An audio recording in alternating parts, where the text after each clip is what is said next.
All right, everyone, can you hear me? All right, great. So we're going to get started. So I want to welcome everyone to our second annual Mayor's State of the City address.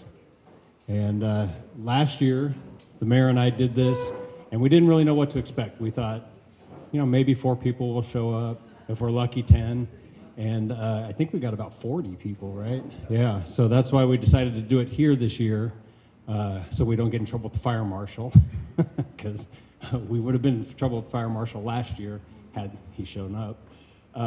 But so this is great. This is a great turnout. Really, again, didn't know what to expect. We thought we could get 5 people, we could get 50 people. I think we're getting pretty close to what we did last year. A few more people will still show up. But the way we're going to do this, just like last year, if you came last year, the mayor's going to give a presentation. He's going to go over several areas of interest and importance to the city and our operations. I'll be here for some technical backup. And then when we're done with that, about 30 minutes, right? We're timing you? Yeah, we promised 30 minutes. So we can all get home for Jeopardy. Right? Yeah, so at the end of the 30 minutes, then we'll open it up for questions. Any questions that you have, most of the staff is here. We should be able to answer your questions. We'll back the mayor up. We'll let him give the first whack to it, and then we'll tell you guys the real story. And then, yeah, we'll take it from there. But before we do, really want to thank Mark and the Moose Lodge for hosting us. They're awesome. Yeah. They really help us out. They put out some water, some food for you, some snacks if you're hungry. So please, this is informal. So while we're talking, go ahead, get up, get some food if you want, get some water.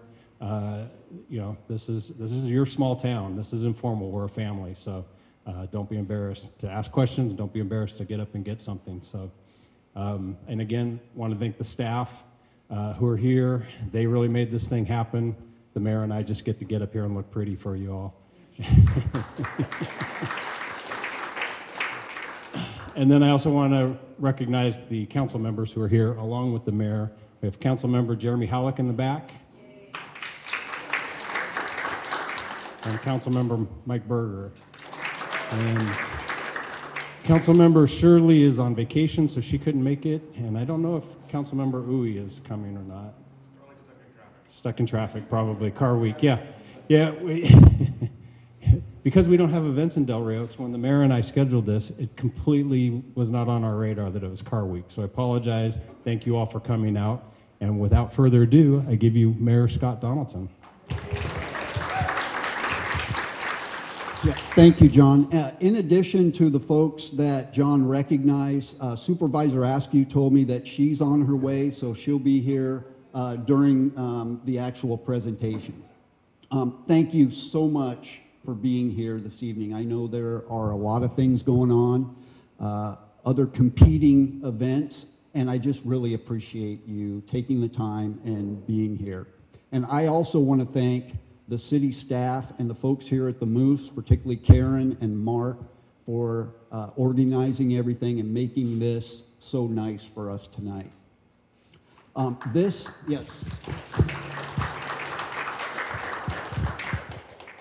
is an opportunity for you all to hear about some of the major things that are happening within the city, and for you to ask questions directly of the mayor and the city manager. You can see up on the slide there, those are the topics that I would like to cover. It should take, like John said, about 30 minutes to go through that. And at the very end, we'll take as much time as we need for you to ask questions and make sure that any question that you have gets answered. So we'll start off first with the budget. Now, the budget is not the most exciting thing that we do in the city. John thinks so, but most folks don't. But it is the basis for everything that we do within the city. And a couple of things to point out is there has been no reduction in services that are provided to you in this budget, and we maintain sufficient reserves. A lot of jurisdictions that are out there cannot say that. Oftentimes, they either have to reduce services or they have to take some of their reserves to cover the shortfalls that they have in their budget. So you should feel really good about that. The top 5 sources of revenue that we have in the city, the first is sales tax. The biggest contributors to that is Safeway and Tarpe's. Second, we have property tax. And third, fourth, and fifth are about the same in the amount that they bring in, but it's our business license that we charge to the different businesses that operate within Delray Oaks. The money that we get from the tax we put on our short-term rentals. And then third is the fifth source in that pack is the interest that we get on the reserves that we've been able to maintain. So that gives you a pretty good idea. Those are thin revenue sources, which we're always conscientious of. Any impact to that can be a significant impact to the city. Our top expense, by far, are our police services. That expense runs about $2.8 million. The nice thing about that is we split that cost right down the middle with the airport. So they provide us that $1.4 million for that service over at the airport. As always, our focus is going to be on sustainability, and that means we've got to live within our means. And I want you all to feel very comfortable that the staff does a fantastic job of making sure that we stay frugal with that budget and we make the most out of every dollar. The other thing that we're constantly needing to look for, because those revenue sources are so thin, is new revenue sources. And we'll talk a little bit about the development in later slides.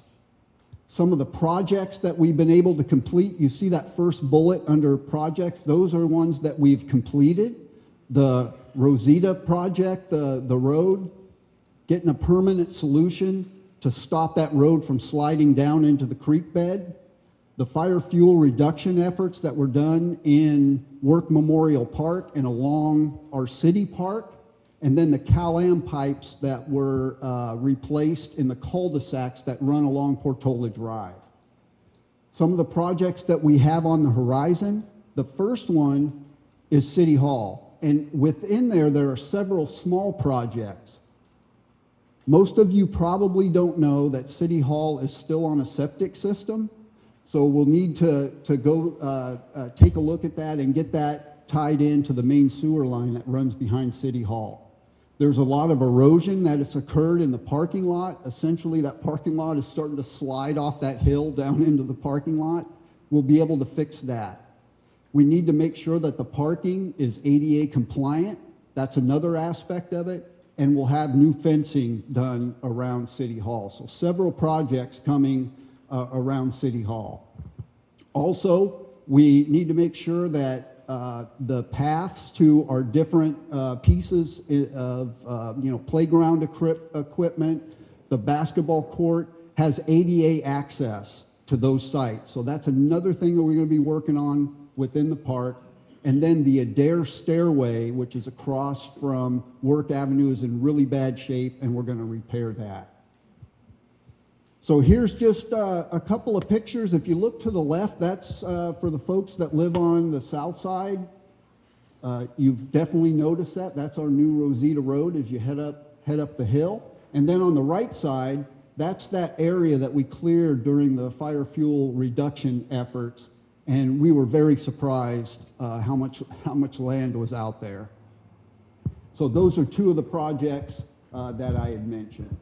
John, was there anything you wanted to add budget-wise or?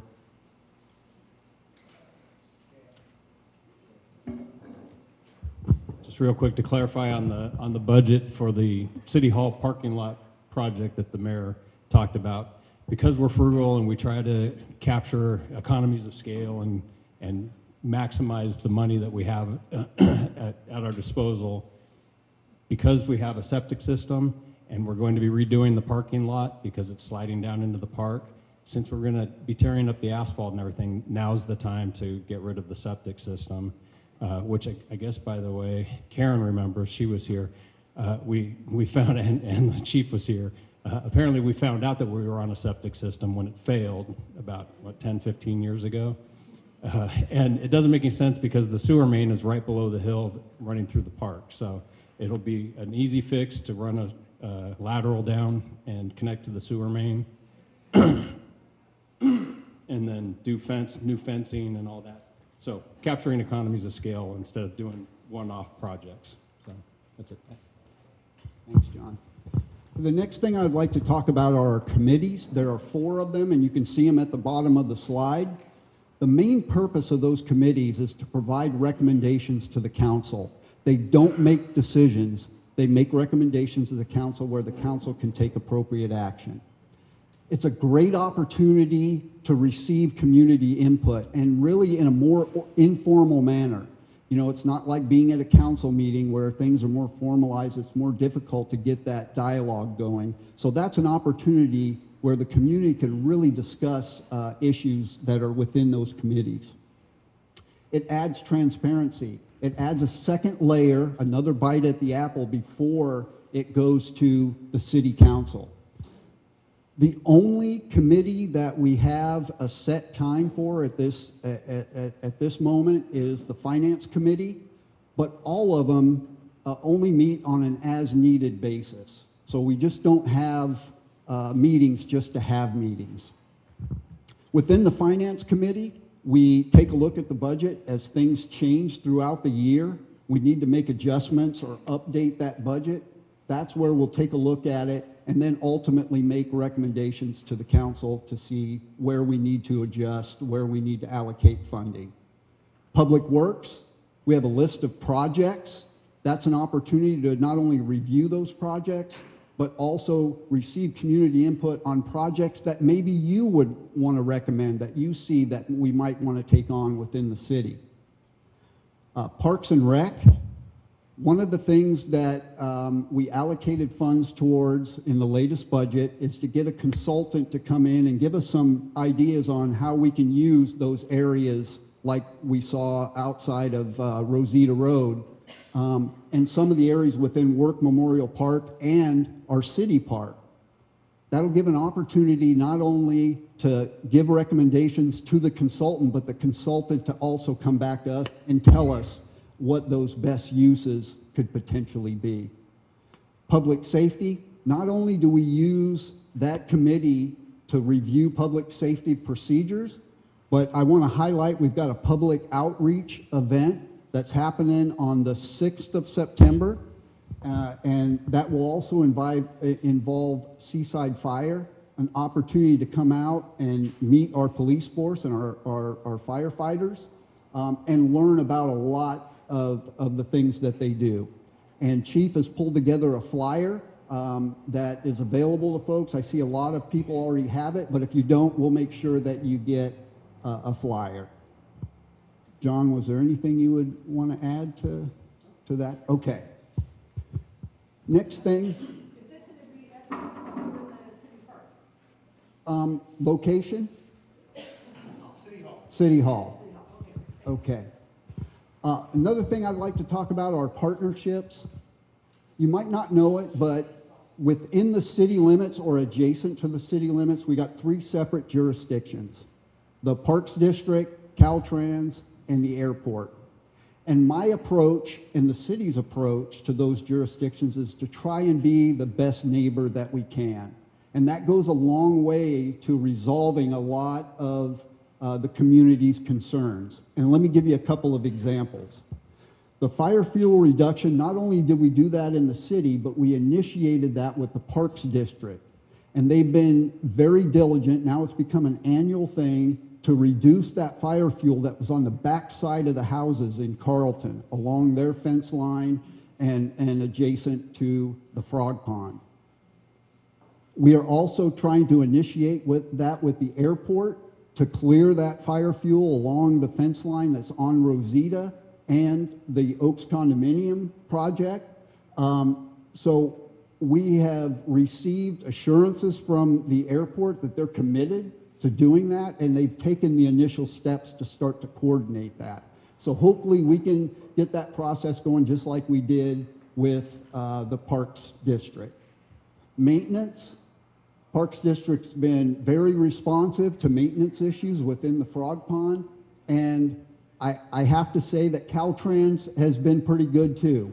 When we've had complaints about potholes, they're pretty responsive to getting out there and filling them. And then a lot of the vegetation that grows down into Highway 218, they've been responsive to come in and take care of that. We had a safety concern that was at that intersection on Worth Avenue where it crosses down to Adair. We talked with them about that, and they did make some upgrades to that crosswalk. You've probably seen it, where there's flashing lights now on both sides, and they also repainted the crosswalk, and that was in response to the concerns that you all had. Noise, the airport recently passed a resolution that should address some of those noises, that sources that they have control over. The new terminal itself will eliminate gas-fired generators, so the noise emitting from those is going to be all electric from this point. So that will reduce that. And then the last thing, the FAA really is the source or has the jurisdiction over a lot of the noise issues. The airport has reached out last month, the executive director reached out to the FAA ombudsman to try and coordinate for that person to come. And they are essentially the interface between the agency, FAA, and the community. And once that gets scheduled, we'll make sure that that gets disseminated so you all have the opportunity to attend that. John, did you have anything you wanted to add? So as you all are aware, we're a very small city. We're very lean. We have a very capable and adept staff, but we don't have a lot of staff, and we're one deep in every position, and so we all wear many hats. And so along with what the mayor's talking about, partnering with other agencies, I've been working with my fellow city managers in the region, especially with Vivica, who's the city manager in Sand City and has some of the same issues that we have, utilizes the same software that we use, the same systems that we use. And so we've been talking about backing each other up, and especially with training, having their staff train our staff on how they do what they do, and vice versa, us training them. The chief is really great at working with his fellow agencies, and I've heard from other city managers that they really appreciate Chris and the work that he does with the other chiefs of police and helping them with training. I know you helped the city of Monterey recently with the training.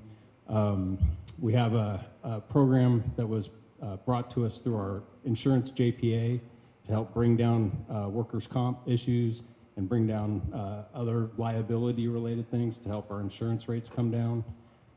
That's the ABLE program. We were the first, I think, in Monterey County to get trained for that.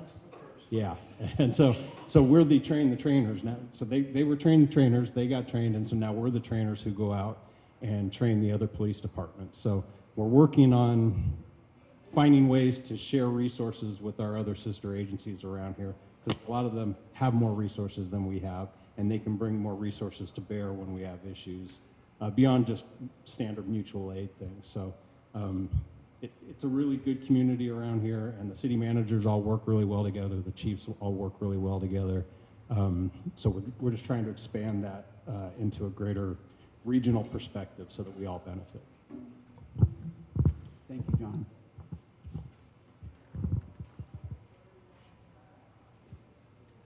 All right. Talk a little bit about the development. So we've entered into an exclusive right to negotiate an ERN with a developer. They are going through that process to see if it's a viable property to them. It is a very challenging piece of land to develop because of all the environmental concerns that are out there, along with some of the military concerns that still remain. If they come back and say that it's viable for them, we'll take a look at that project. And of course, there'll be a lot of community outreach to get input on what they're proposing that they could do with that land. If they come back and say, hey, it's just too difficult for us and it doesn't pencil out, the next steps that we have at our disposal, and it would need to go through, obviously go through the council, but we would open up what they call a request for proposal, RFP process. And that's the city manager sending out a notice that says we have this piece of land available for development, and developers, please respond if you're interested. One of the nice things about this is that if it goes down this path, we don't have to go through the Surplus Land Act again.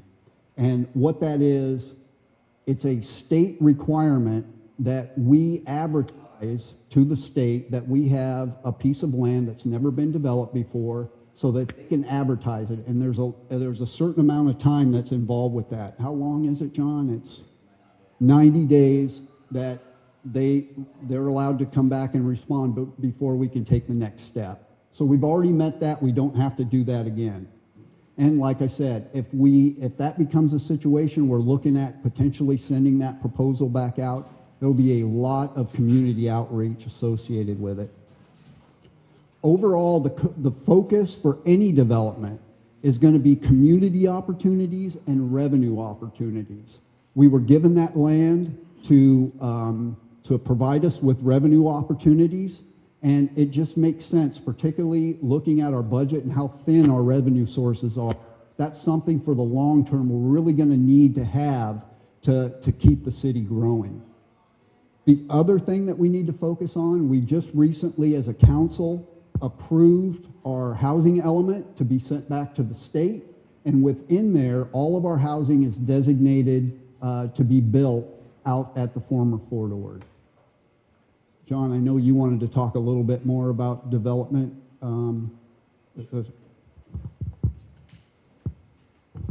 Yeah, really, I just want to reiterate what the mayor was talking about.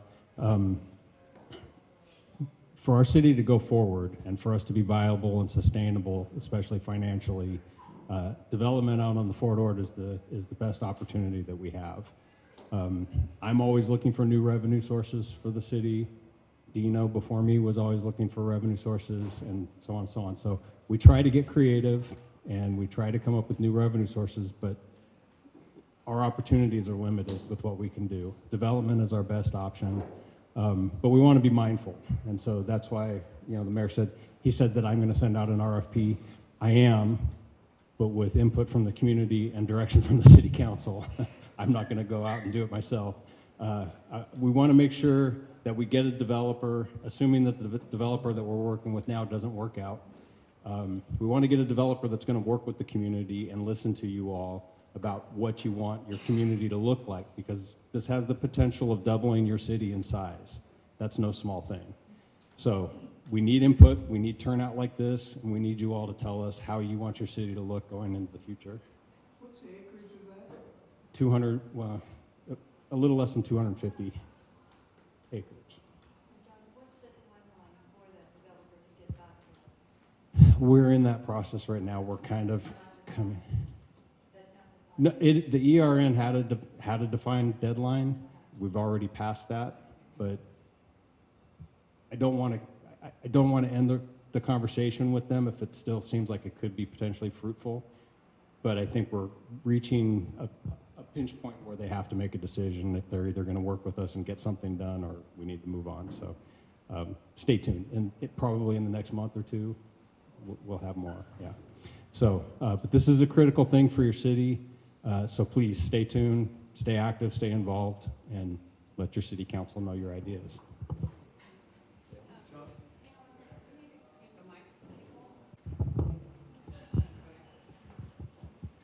Okay, one of the things that's tied to the Fort Ord development is South Boundary Road. John, if you could go to the next slide.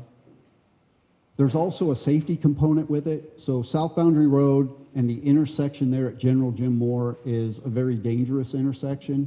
As a matter of fact, it is the only spot in our city where we've had accidents that were not on 218 or 68. So that gives you an idea of the concern that we have from a safety perspective. The road itself is original Army design, original asphalt, so it's prone to potholing, and if you've driven on it, you've noticed those potholes, and it is very consuming for our maintenance folks to continually go out there and try to maintain that road. We are moving forward with a design and with the EIR process. What it will look like is we're going to move that intersection north to where the 2 lanes go down into one and create a roundabout there. From there, we'll connect it to the existing road, and it'll go around the native plant site that's located on that corner. And it will carry all the utilities out to our development site. So all of the water, electric, sewer will go along that road. Kind of, it's given the lifeblood to the heart out there, and that's why it's so critical. Funding, we were given $8 million for the project, which is not nearly enough, so we're going to have to rely on additional government funding, or if it looks like a developer is able to move forward, they'll also provide additional funding because, yes, it's in their best interest to make sure that they got what they need out there to develop whatever they plan to do. Did you want to add anything, John? Okay. All right, and this is the last slide before we have questions. FORTAG update. First off, I just want to say that the city is very involved with making sure that we have oversight and quality control of what's being built. So that if something is not up to standard, we're going to point it out so it can be fixed before we take ownership of it. There are a couple of examples where we've identified issues with some of the construction. One of them was Carlton Drive. Originally, that road was not intended to be completely paved. They were just going to do half the road, and that would be the side next to where the trail is. They were going to do that half. It looks a lot like if you were on Plumas, you've seen they've done just half the road. That's what was intended to happen. But because of all the heavy machinery that was on there and the damage that it did, the contractor agreed that the entire road needed to be fixed. So that's one example. The next one is the decorative concrete that is next to the trail along Carlton. We noticed there were several cracks in it. So some of you noticed that some of the concrete that they just poured into there, they had to jackhammer it out.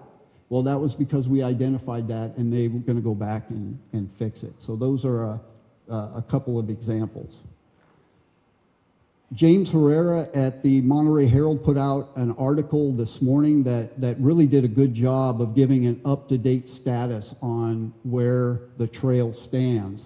But this morning, I was able to get some breaking news regarding the trail and specifically the PG&E transmission pole. That has been the issue and why you haven't seen any construction happening around the site in the Frog Pond and at the undercrossing. So there's been a lot of conversation back and forth between PG&E and the contractor, and it looks like they've come up with a solution where they're going to be able to secure that pole in place and complete the work that needs to be done below. So it looks like it's going to take a week for them to actually approve the design and you know, the concept. By the end of next week, we should see a couple of trucks out there that will be there specifically to hold that pole in place where the construction can happen below safely. That construction should take another 2 weeks, and then that situation should be resolved. They also put in a request to extend the fish and game permit that expires on the 15th of October. They put it in to extend it to the 15th of December, and hopefully they're able to do that and be able to finish up work in that area. Because ultimately what they want to do is in December, and they've got it scheduled 14th through the 24th of December, they're going to shift Highway 218 to the other side. and to the half of the undercrossing that has already been constructed. And then they're going to work on the other half of it that's closer to our public works yard. The other thing that they think they'll be able to do is complete all the construction at the end of Carlton Drive at that time, so they can open Carlton Drive up simultaneously with that. So that is the plan. That's kind of the breaking news. So we should see some activity in and around that PG&E pole fairly shortly. Impacts, we're going to continue until that happens. We're going to continue to see the traffic impacts at Carlton and Highway 218. Access to the Frog Pond will be closed until they complete that piece of it. Work Memorial also, access in through there will be, it will be closed basically. And then Safeway, as they start with that construction, that left-hand turn into the parking lot, there'll be a time where you'll have to detour around that. So that's just something that's coming on the horizon. One thing I will say is the construction firm has been very agile in moving their construction resources around, so they're not just sitting around doing nothing. They've doubled up in the Carlton area, and that's why they feel like they can complete that earlier than they initially thought. As always, you can go to the city website for the latest information, and in there it'll tell you how you can sign up for notifications with TAMSI.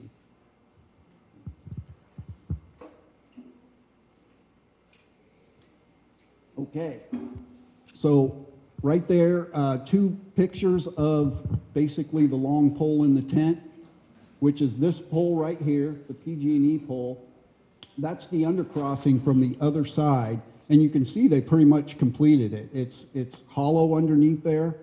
Once they get the work done, they'll, like I said, open up the other side and begin working on it.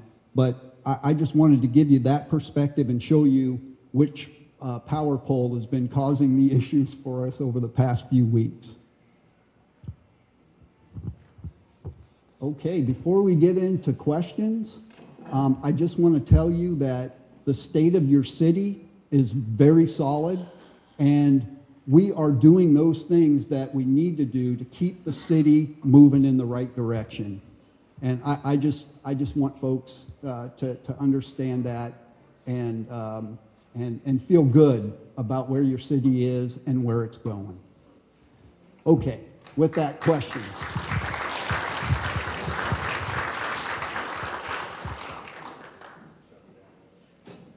We're going to use the Okay, microphone. Stacy's going to be walking around with a microphone. If you have a question, just raise your hand. Yes. Hi, so, is this on? So, I just wanted to, about the development, South Boundary Road is a barrier, but also, so far as I can see it, so is water supply. And Landwatch and Marina Coast have an agreement for only a certain amount of units can be built on the former Fort Ord from groundwater. And all those units and more are already accounted for in developments that have been approved. So what is the plan for water for any development out there? And is that something that's been hashed out? Yeah, so I will say that Marina Coast Water District is our water purveyor on our Fort Ord property for that potential development that's out there. They have told us, and they do have a will serve letter. So that water for us in Delray Oaks is secure. They've told us that numerous times, and there's nothing that has changed that. In terms of the limit that you described, it depends on how you look at it, whether it's planned number of units or those that have actually been built and require a meter. What we've been told by Marina Coast is that the number of meters that have actually been put in place are well below that number, and that's the number or that's the metric that they use to determine whether they've reached that limit. I think that's probably the best way to describe it. Okay. All right. Any? Yes. Where's the microphone? Oh, I don't need I don't think I need it. We need it for the recording. Okay, is it on? Yes. Okay. Yeah, so Alice, so the reason we need the microphone is so that the folks that are recording it, Cool. the people that watch it later will know what the Oh, question sure, was. cool. So No- thank you. No worries. Okay, my question is about the committees, that you say only meet as needed. So who determines as needed, and why not have just a few meetings a year, quarterly, every 6 months? Then people can discuss whether it's needed or not. Because who's deciding? Who's making all those decisions? And if it's not ever discussed, it's not discussed. I'll use the Finance Committee as an example. We do have it scheduled, like I was saying before, on a specific date each month, but we just recently had our budget. I'll just give you an example of why maybe we don't need a meeting for the Finance Committee. We just had our budget approved, so having a meeting to review finances that we just approved for the council, maybe that's a situation where we wouldn't need a finance meeting because of that situation. The other thing, I'll use the Public Safety Committee. That's not addressing the question, actually, Scott, because you have regular meetings of the finance committee. I'm talking about the other possible, I'm sorry, I'm talking about the other things that essentially aren't meeting at all. Yeah, and that's absolutely true that a couple of the committees have not met yet, but that's my intent, is to make sure that we get those on the calendar, and when we have things that we can review, that we can take a look at, that we do make that happen. I'll use the Public Safety Committee as an example. We've had a couple of meetings there where we looked through the requirements. The military ammunition and weapons is probably a good example, where we needed to have a meeting before it came to the council. So we were able to review that report and send that forward to the council. The Parks and Rec Committee has not met yet, but as I described before, I want to use the opportunity we have with the consulting firm to bring that together so that we can share ideas on what types of things we want the consultant to focus in on, so they can come back and provide us also with input on what would be the best use. And then the Public Works, with our projects, we have reviewed those in the past during the Finance Committee, but I want to break out that piece of it and just focus in on those projects, as opposed to looking at the entire budget and then going through and looking at the projects. I want to break that out a little bit, because I know there's a lot of great ideas that folks have for potential projects that we can add to the list and discuss it and talk about potentially funding them.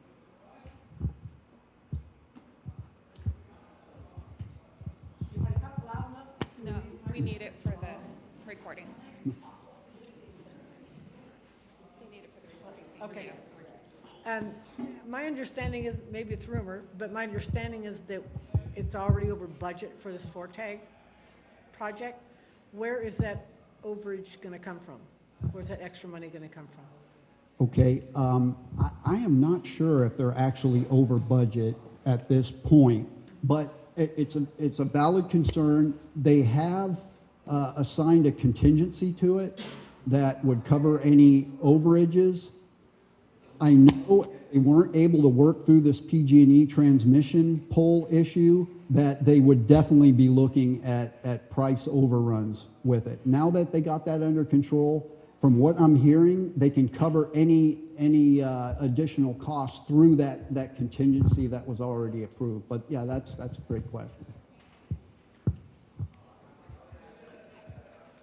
Mr. Mayor, I think I heard you say that the city is looking at how to use that part of Work Park that has been cleared at the bottom of Rosita for fire reasons. And I'm not sure if you're aware, but since that area was cleared, there has been a significant increase of wildlife coming up the hill into our homes and our yards, specifically squirrels and rats and deer. And I just wanted to encourage the city, as you're looking at future use of that area of Work Park, that it provide a safe and sustainable and welcoming area for wildlife so that they stay down there rather than coming up the hill. Absolutely, and I would love to have you on the Parks and Rec Committee, because that's exactly what we're looking at doing. The ideas like that, where we can take it to a consultant and they can come back and give us further advice on best uses for that area. So absolutely, that's one of the things I'm trying to get going, get some traction with some of those committees. So thank you for that. Yes. Also, as the budget guy who has to safeguard taxpayer dollars, as you all know, we're very lean. We have one public works guy. Most of you know him, Ron Fucci. He's awesome. He does the work of 5 people. I don't know how he does it, but even 5 isn't enough. And so, you know, with all of these big projects that we've been doing, Ron's been pulled away from regular maintenance stuff that he normally does throughout the year in order to help manage these bigger projects, especially like the mayor mentioned, keeping on top of the 4TAG project, making sure that we're getting a good product, helping with, you know, what we're planning for City Hall, with the Rosita project. All of that has taken him away from his maintenance responsibilities to a certain degree. And so now he's playing catch up, trying to get that done. So we're getting him some help with some consultants this year to help him get caught up. But the assets that the city currently has are already outstretching our limited resources in terms of maintenance. And so any additional assets that we add, like the Rosita the Rosita area that's been cleared, if we create a park or trails or whatever we do, even just keeping it as open space and keeping the vegetation from growing back, that's an additional responsibility for Ron and his group that he didn't have before. So that's part of the discussion that we want to have with a consultant to come in, so that you're all well informed when you have ideas for how you want to see your city grow and how you want to see these assets be used, that it's sustainable. Because we don't want to add something that then is going to cause a structural deficit in your budget, because then we're in trouble. Then we start talking about police implications and staffing implications, and we don't want to go there. So I'm going to be harping on that we need to make sure that this is sustainable, whatever we do. So, and we need all the input we can get. Right. Question right here. Yeah. I got a question. How much did the city receive in revenue from the short-term rentals on 2024? Okay, the question was how much revenue we receive from our short-term rentals. Yeah. I think it's 120,000. Yeah, 120,000, which will most likely go up because we've increased the percentage of TOT that is being collected from 10% to 12%, but that's where it stands. So my question is, why do you guys don't increase it, like, let's say double it? Because you guys were talking about revenue, and I don't see it's like a controversial. You are like, you need money, but then you guys don't want to be open to increment or whatever, you know, the short-term rental. I just want to know why. Yeah, absolutely, and it is a balance, and that balance is revenue that's brought into the city in relation to quality of life for our residents that are here. And we've got 25 unhosted short-term rentals, which is percentage-wise about the same as our other cities that allow short-term rentals.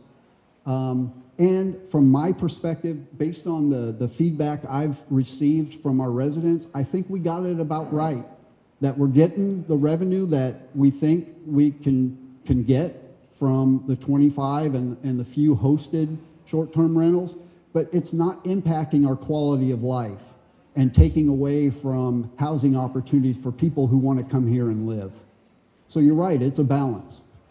Well, based on what you were saying, it doesn't make sense. I mean, not to me. I don't know, for other people, they might, but it doesn't, it doesn't make sense. You were saying like that the city is suffering from revenue, and you were like trying to sell land or whatever to get, more revenue. But on the other hand, it's like very controversial. It's like doesn't equate what you're saying to.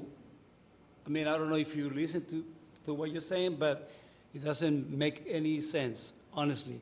Also, if you want to, like, you can outsource the police, you can outsource fire department. I mean, there's a lot of other ways you can reduce the budget, I mean, you can get the same quality of service, right, when you contract those people, But anyways, that's all. Thank you. Yeah, and I agree, there is the challenge there, but once again, I think in the city of Delray Oaks, we found a good balance between that revenue and quality of life. So if this, I have neighborly questions, so if this isn't the place to ask it, just let me know where to ask it. Did anyone hear the fireworks last night? So like I could see them in Delray Oaks and Portola, but I couldn't tell whether they're coming from Seaside, but it was like, it went on for like half an hour, it was really loud. Is there anything we can do about that? That is a very challenging issue, and I know Seaside has been grappling with it for a very long time to include bringing forth a measure to stop it, which when it did go to the ballot, the city residents overturned it, that they didn't want to put limitations on it. Within Delray Oaks, it's not allowed, and if our law enforcement or if residents make law enforcement aware of it, they will react very quickly to make sure it gets stopped. But it is a challenge to try and find them or catch them during the actual time that they're lighting those and setting off those fireworks. I share your frustration with it, and I know Chief has talked with the chief over at Seaside, and he's very frustrated with it as well. So if that happens again, I could call the police? Absolutely. Okay. Yes. My second question involves the news nationally and all the ICE raids. So it's only a matter of time before they're up here, and it's more likely they'll be in Seaside. But can we form like neighborly watches and prepare for that? Because it's going to happen. Yeah, so I would say the likelihood within Delray Oaks, it's definitely less likely. And Chief, maybe you would probably be the best person to address that particular question. Absolutely, thank you. So state law prohibits us from working with ICE. We do not work with ICE. If you as a community want to form a group to do something, nobody can stop you from doing so.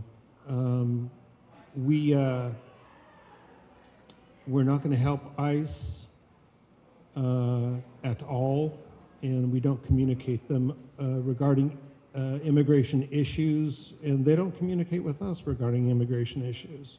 So if they do show up in Delray Oaks, we will be as surprised as everybody in this room, because they're not going to tell us.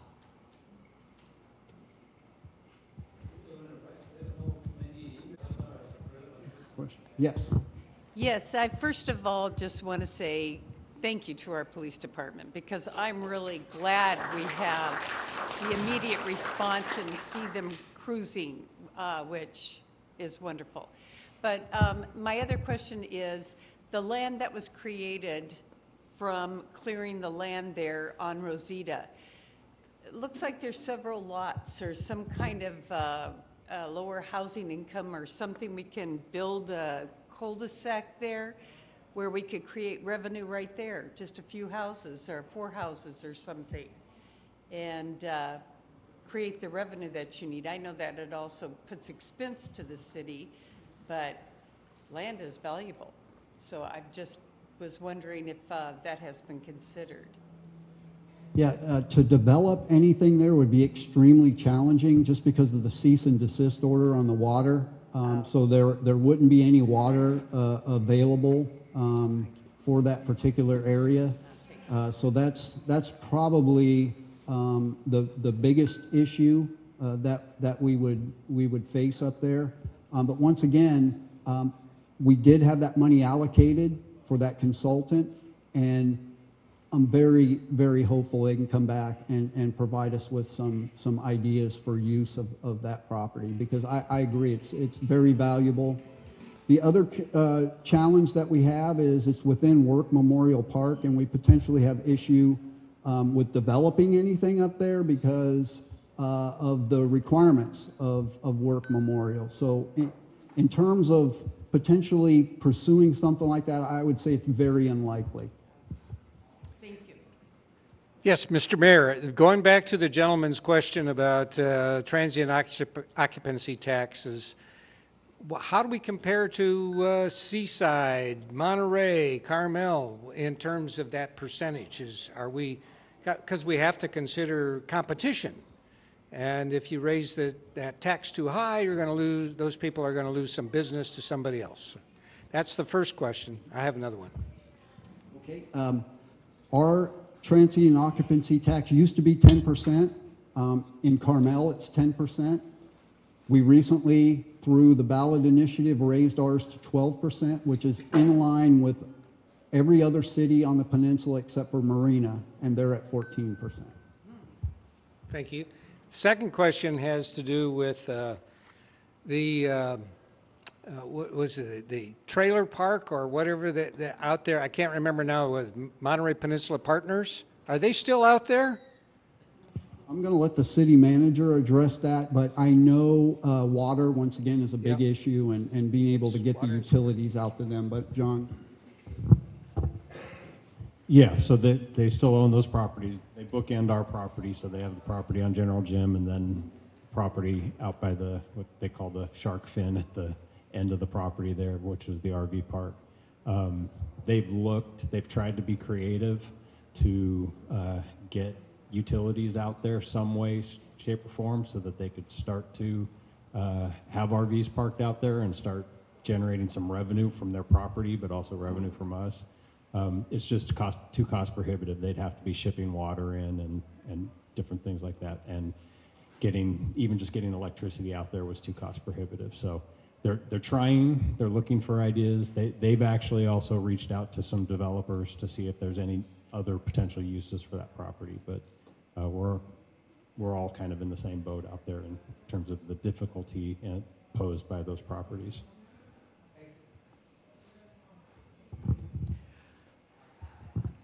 My question was also about the short-term rentals, so I thank my neighbor behind us for bringing that up. I heard you say that there was 25 that were hosted? Unhosted. And how many are hosted, and what's the difference? Okay, a hosted short-term rental is one that the owner still lives in it and rents it out periodically as a way to supplement their income, for example. Unhosted are those short-term rentals where it's specifically for the use of short-term outside folks coming in and taking advantage of it. Okay, how many hosted do we have? We did not put a limit on the number of hosted units, and that was based on a lot of feedback we got from residents that either rely on that income that they get, or it's something that they feel like they should be able to do. They're residents there, and plus with that supplemental income, it's very helpful to them. I can appreciate that. What I have noticed is that there are so many, especially on the south side or north side of the canyon, that there is a lot of homes that had been bought up in the last year, knowing that there was a 25 unhosted cap already, and they were able to get in and turn their purchase into an Airbnb. Is someone monitoring what is going on in our city as far as being advertised on all the different websites that they have? And is it plausible that we have more than really is being taxed and allowed? And who's monitoring that? Because that is a short change to the city as far as tax and revenue. And, if there's a cap, there should be a cap. Yeah, absolutely. So the staff is constantly reviewing that list of 25, and as short-term rentals on that list drop off, that creates an availability. So in the scenario that you just mentioned, that's probably what happened, was one of the short-term rentals was no longer being used for that purpose, so it opened up an opportunity for someone else to come in. Now, in terms of being able to collect what we are owed on those short-term rentals, the nice thing is, within this last budget, we did allocate funds to get an outside organization that specifically does that. They check online. They go through and make sure that short-term rentals aren't operating below the surface. And that's something that the city manager is going to work towards finding a firm that can do that for us. So yeah, actually at the next council meeting, it'll be on the agenda for the council to approve the contract. Right now, staff, mostly Karen and Laura, look at the websites that you mentioned. And a lot of times what we'll find, because other cities in the region do not allow Airbnbs, like City of Monterey, so we'll find people advertising their house as Delray Oaks, but it's really in Monterey. And so we've become pretty good sleuths at reading the descriptions and figuring out. It's really good if you read the reviews from people who have stayed at the house, because they'll rat them out because they don't know why they're doing it. And so they'll say, oh, just in case you're wondering, this is actually really close to downtown Monterey. It's not in Delray Oaks. And so then we let Monterey know. So also to your question, one of the primary things with the company that we're going to be working with, which is called Avenue, and they do this specifically. They do some other things with permits and things, but we're not doing that. But they also will be making sure that we're getting all of the TOT revenue that's due to us. So they audit the books of different Airbnb providers and make sure that we're getting all of the revenue. The expectation is, at least initially, the additional cost that we have in the budget to pay for this service should be offset by the additional revenue that we bring in. Hi. I came late, so I apologize if I missed something. So with the new development that you're talking about, and then you're talking about water for not being able to develop other things, I live in a 3-1 house, so one bathroom. I'd love to add another bathroom eventually. So how is that going to affect me? Okay, that's a great question. The Water Management Board has proposed allocations to several cities based on the completion of the Pure Water Monterey expansion project. Once that comes online, the additional water that they expect to come from that, they've already sent a proposal out to each individual city on how much water we would receive. Once that happens, and they actually have a process in place where we as a city can go to them and say we request more water for exactly what you're saying, and an additional bathroom, we'll take a look at it as a council, come up with our own process of how we're going to allocate that water out. And based on the feedback that we've been given, how long do you think that'll be before they will, yeah. So because we want you to have another bathroom and we want people to be able to build ADUs and things like that, we actually pressured the Water Management District to actually come out and tell us what they were really doing, because they sent us a letter, us being all the cities, and told us that we had allocations. And so we already had people who were waiting to build ADUs or put extra bathrooms in, and we didn't have a process. So we were the first ones pushing the Water Management District to say, great, here's a project, give us our water. And that's when they had to come back and say, well, we don't really have the water yet. So They have to wait for the expansion to come online. I think that's maybe around October, November. And then when that happens, assuming everything goes the way that they're anticipating, then we should be able to start putting projects through.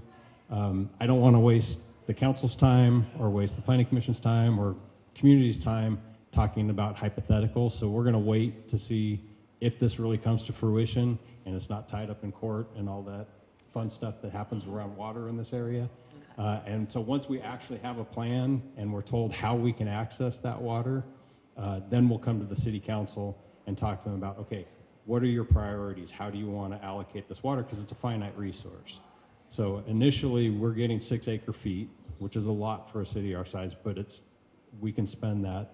I have the assurances from the general manager at the Water Management Board that if we use that 6 acre-feet and we come back and tell him we need more, he wants to give it to the cities and the agencies that are using the water. So they will take it from one of the other cities that are hoarding and give it to us. So I think we have a good opportunity for everyone who wants to have their extra bathroom or an ADU, but we'll have that conversation with the council probably this November, December time period. So stay tuned. Also,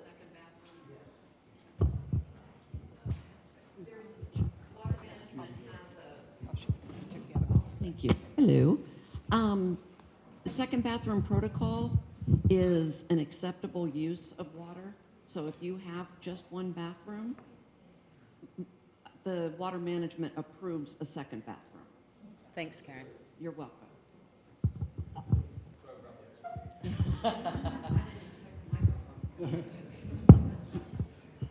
The other thing is, sorry.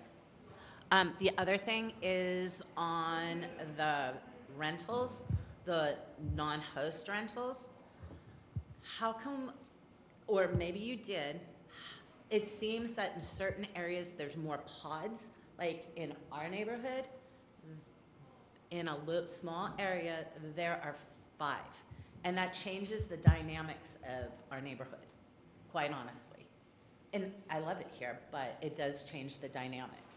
Having new people in and out all the times, the roads, when you come up Rosita, different, the impact of the parking is, I have off-street parking, but coming up the roads, it's difficult when you can't see at the crest of the hill. It just seems like a lot, we're sold in certain parts of the neighborhoods, sorry. I'm not doing this very well. No, I completely understand what you're saying. It gets back to what I said before, where we're trying to find that balance between the revenue and the quality of life impacts that you're talking about. We can potentially look at the locations of where those short-term rentals are. Initially, I was told legally, there were some issues with that, being able to limit short-term rentals in specific areas because of proximity. But recently I was told that we could do that. That's something that we could take a look at. And that's something that I think we could potentially look at down the road to integrate into our short-term rental policy that we have right now.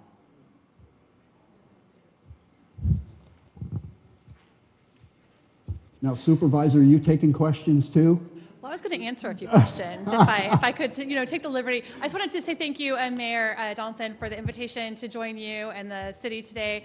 For those of you who don't know me, I'm Wendy Root Askew. I represent the city on the County Board of Supervisors as your elected representative and your voice, with the mayor on a number of different regional boards and bodies, to include the Transportation Agency, the Central California Alliance for Health, and a number of other bodies.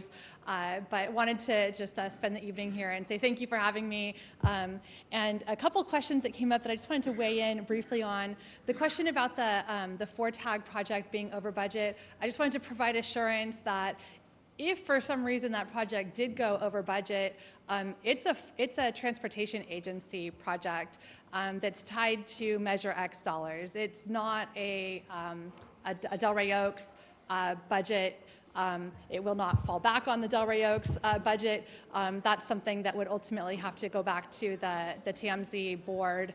And the TMZ board has a fairly large access to different pots of money and grants that we would have to take a closer look at. So wanted to provide some reassurance there on that, and we have not been notified that there's an issue with that budget at this point. In regards to the question about our Monterey County's population of immigrants, we do have one of the largest populations of immigrants here in Monterey County, and the concern about having law enforcement come into our community and conduct raids is one that has had fairly significant ripple effects on our educational institutions, on our healthcare institutions. We're hearing reports that women are not coming into their prenatal appointments for fear of encountering immigration officials, that children are not coming to school for fear of immigration enforcement. We've had our educational institutions move children to distance learning to keep them engaged in education. And it's not just the kids who are, or the adults who are not documented. So many of our residents live in mixed status families that the fear is so real that I think we're impacted in a unique way. So there is a group of residents who have come together to form what's called a rapid response network. These networks have formed in almost every county in California. So if you're interested in getting trained as a rapid responder, these are folks who are just trained not to interfere with immigration, but to help document and provide accurate information to community members if and when ICE does enter our community, but also to help with rumor control, because more often than not, it's the rumors that are causing problems. And so the more that we can manage rumors, we can keep people engaged in going to work, engaged in going to school, continuing to go to their doctor's appointments, and keeping our community functioning as we want it to. So if you're interested in that, I can make sure you get connected to those resources, get trained, be a part of the solution, keeping our community healthy and safe. And then the last one I just wanted to mention for short-term rentals, the County of Monterey currently doesn't have a short-term rental ordinance, and my Chief of Staff is watching our short-term rental ordinance that we've been working literally for a decade on, is at the Coastal Commission right now being hashed out. So the fact that Delray Oaks even was able to get a short-term ordinance in place and that you all were able to vote on something, I just want to commend you for having something and being able to get something done. Wish us luck at the county so that we can eventually get anything approved. But our current percentage is 10%, and it's voluntary because we have no ability to enforce anything. So we'll be looking at what works for you here, and then hopefully we'll be able to finally get something approved. So thank you for being a model of being able to get things done. So, and it's my pleasure and honor to represent you. I'll have business cards here, and I really appreciate the opportunity to work so closely with your mayor. We're on text communication all the time, and it's an honor to represent Delray Oaks on the county board. So thank you for having me. But thank you. And Supervisor, thank you so much for the additional information and clarification on that. I really appreciate that. Very valid concerns. Yes. My question is about that property at the bottom of Portola Drive, sort of across from the car wash, with the decrepit fence and the shabby-looking property. Is there anything the city can do about that? Yeah, we recently had that property owner clean up that site, and just like any house that's here in Delray Oaks, we want it to be nice, just like you would want your neighbor's property to look nice. So that we have notified that property owner of the condition and asked them to clean it up, and they have. And we're going to continue to make sure that it does get maintained. Well, make sure that that property owner understands their responsibility to maintain that property. In the spring, Delray Oaks offered an absolutely fabulous service where, I forget what it was called, but it was like a repair clinic, and you could bring in a couple of items and get them repaired. It was just absolutely fantastic. Is that going to be repeated? You know, that one. Karen.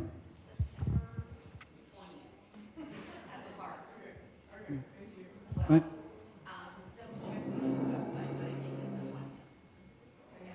And thank you for that feedback. Yeah, it is. Any more, are there any more questions? Okay. Well, once again, thank you very much for being here with us this evening. I really appreciate the feedback. We'll be doing this again next year, probably same place. Looks like we have the right size room for it. And once again, I and the city manager are available to you at any time. If you have any concerns, questions, feedback for us, we're more than happy to hear it. And once again, thank you so much for being here.